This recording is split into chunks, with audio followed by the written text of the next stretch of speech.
चलिए सीधे मुद्दे पर आते हैं। आज के इस खास विश्लेषण में हम एक बहुत ही गहरे और हमारे दिलों के बेहद करीब विषय पर बात करने वाले हैं।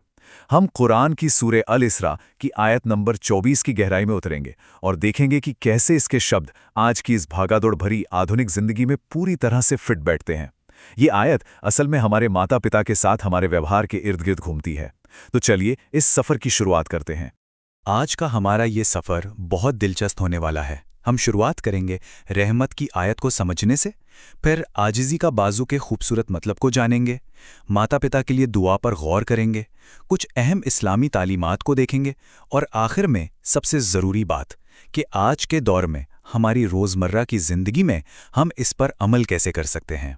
तो चलिए बिना किसी देरी के सबसे पहले उस बुनियादी आयत को देखते हैं जिस पर हमारी ये पूरी चर्चा टिकी हुई है, यानी रहमत की आयत।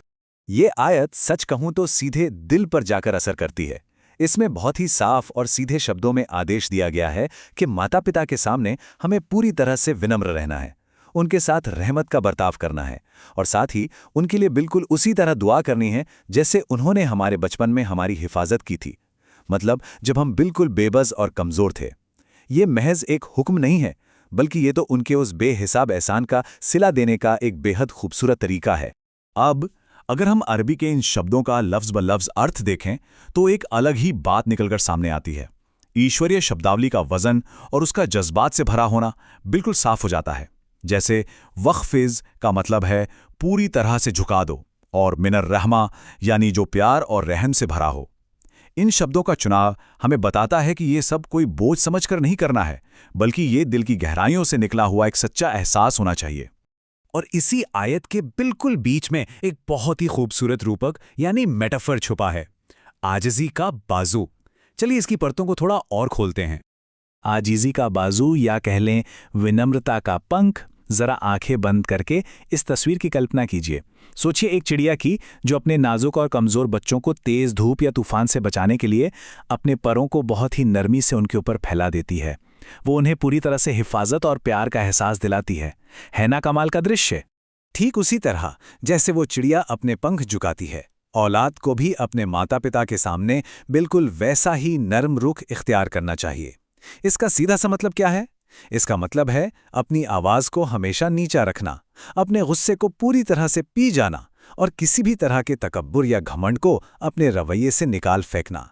सच में ये एक ऐसा मुकाम है जहां हमारी ईगो या अहंकार की कोई जगह नहीं बचती। और हाँ, एक बात और, ये हमें बहुत ही खूबसूरती से समझाता है कि सिर्फ दिखावे के लिए बाहरी अदब करना, जैसे चेहरे पर ज़बरदस्ती की मुस्कान लाना या लहजे को मीठा कर लेना, काफ़ी नहीं है। ये तब तक अधूरा है जब तक कि इसके पीछे दिल में सच्ची रहमत और मोहब्बत ना हो। असल में ये हमारे बाहरी बर्ताव और हमारी अंदरूनी भावनाओं के बीच का एक परफेक्ट बैलेंस है। अपने शारीरिक बर्ताव से एक कदम आगे बढ़कर ये आयत हमें एक ऐसा शक्तिशाली हथियार देती है जो हमेशा जुड़ा रहता है, और वो है माता पिता के लिए दुआ।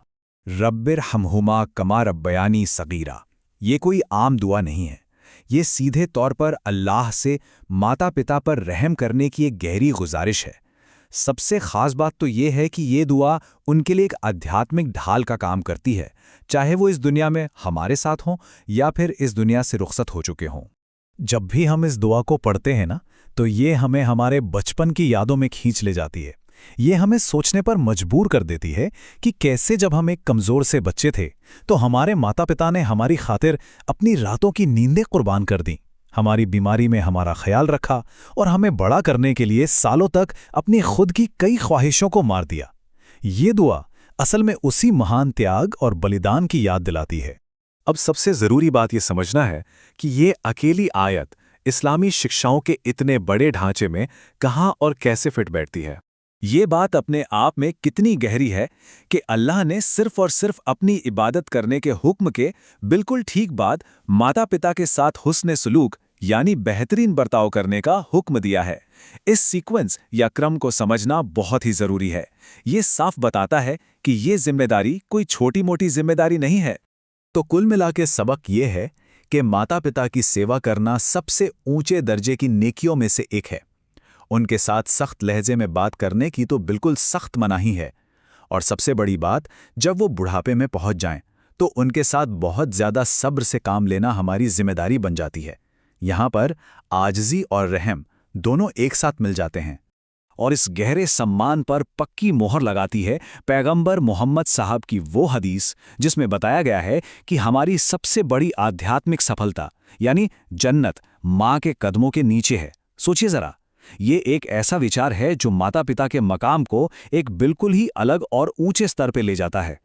इसके अलावा एक और बात जो बहुत गहराई से जुड़ी है वो ये कि अल्लाह की रज़ा यानी ईश्वर की खुशी सीधे तौर पर माता पिता की खुशी से जुड़ी हुई है। अगर माता पिता खुश हैं तो अल्लाह खुश है। ये दोनों बातें एक दूसरे के साथ पूरी तरह से गूंथी हुई हैं।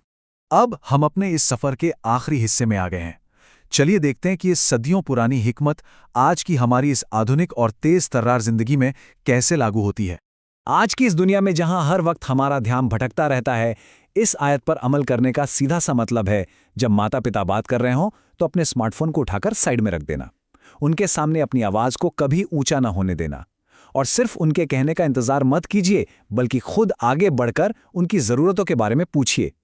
आज के दौर में यही इसका बिल्कुल सीधा और असली प्रैक्टिकल एप्लीकेशन है। देखिए, जैसे जैसे माता पिता बुढ़ापे की तरफ बढ़ते हैं ना, उनकी शारीरिक और भावनात्मक चुनौतियां बढ़ने लगती हैं। ऐसे में उनकी सेवा के लिए हमें एक अलग ही लेवल के सब्र की जरूरत होती है। हमें बिल्कुल वही सब्र दिखाना होता है जो उन्होंने हमें बचपन में पालते वक्त दिखाया था। ये एक तरह का चक्र है जो अब पूरा हो रहा है। अगर हम इसे मनोवैज्ञानिक और समाजशास्त्री शहबाज अहमद के नज़रिए से समझें तो ये आयत पारिवारिक तालमेल और समाज को जोड़े रखने का एक बिल्कुल परफेक्ट और होलिस्टिक ब्लूप्रिंट देती है। ये विनम्रता, प्यार, सच्ची सेवा और दुआ का एक ऐसा शानदार मिश्रण है जो समाज की नींव को हमेशा मजबूत बनाए रखता है। और इसी के साथ हम एक बहुत ही अहम सवाल पर पहुंचते हैं जिस पर हम सबको गहराई से विचार करना चाहिए। आज हम अपने ध्यान भटकाने वाले इन स्मार्टफोन्स और अपनी व्यस्तताओं को किनारे रखकर अपने माता पिता को वही रहमत कैसे दिखाएंगे जो उन्होंने हम पर हमारे कमज़ोर बचपन में की थी। सोचने वाली बात है ना? उम्मीद है आज का ये विश्लेषण हम सबको अपने रिश्तों को और भी बेहतरीन बनाने में मदद करेगा।